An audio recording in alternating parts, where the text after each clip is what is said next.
Losing a dog during a walk is an incredibly traumatic experience for any dog owner.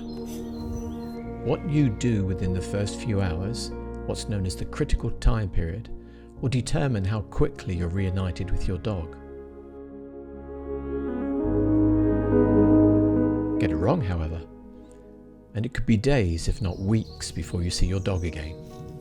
This video, which is based upon 20 years of experience recovering stolen and missing dogs, is the Pet Detective's guide on your immediate actions should disaster strike and you lose your dog during a walk. The first thing to understand is you're never going to outrun your dog. To get ahead of your dog, you must think ahead. And you do this by returning to your point of loss, which is the location where you last saw your dog. Once there, you make a video recording of the location and then open the Maps application on your phone and record the exact position of your point of loss.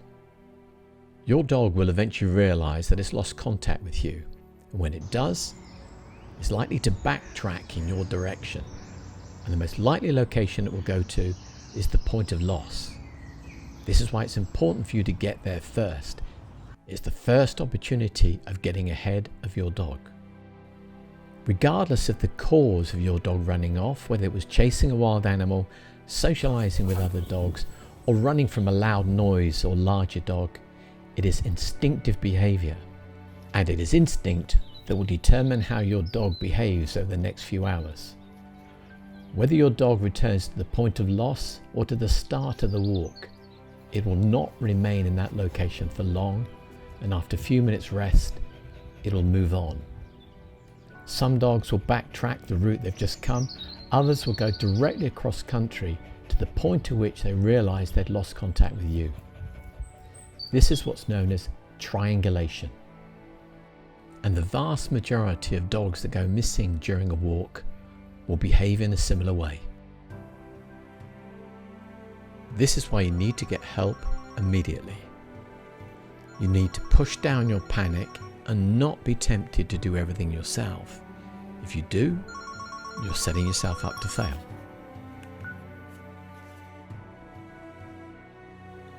The first person you call should be given the exact location of your point of loss by sharing your map reference.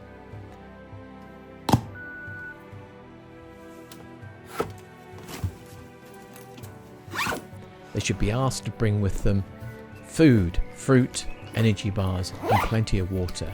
It's important that you keep your energy levels high and do not dehydrate. It is really important that the people you ask for help are in a position to assist you immediately. It's vital to the outcome of your search that you get your search area under control as swiftly as possible.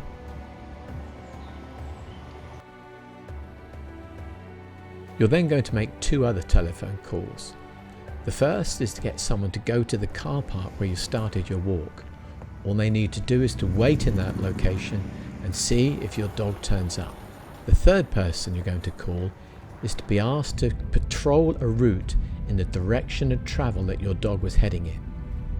Some dogs, especially those that have been spooked, may not triangulate and will keep going until they reach a highway. So you need to have somebody patrolling this area. The golden rule to finding a missing dog is the more pairs of eyes that you have looking for your dog, the greater the likelihood your dog will be seen, and a seen dog is recoverable. However, for the initial search, you do not want to flood the area of lots of supporters and friends. The noise that they will make calling out and whistling may have the opposite effect to what you're trying to achieve and push your dog out of the area. Once everybody is in position, you can then commence a search, making sure that you always have somebody at the point of loss, the point at which the walk started, and somebody patrolling ahead of the direction of travel of your missing dog. Even when stationary at one of the key points, you still have an important part to play, and you should use the time to create and circulate a missing dog poster. It is virtually impossible to find a dog in heavy woodland. Instead, you should focus your efforts on moving along the trails that you believe that your dog is using. As already mentioned, your dog will spend a lot of time triangulating, moving between various points and occasionally resting.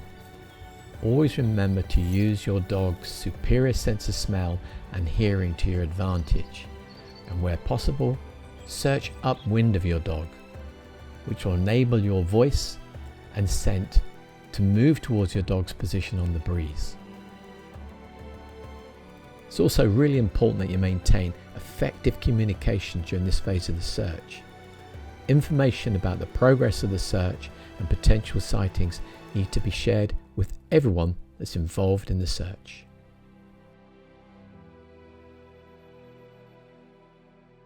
Where possible, try and focus your search on the open areas, which gives you the advantage, especially if you have a pair of binoculars. The best chance you have of spotting your dog is when it's moving from one location to the next, especially when it's covering open ground.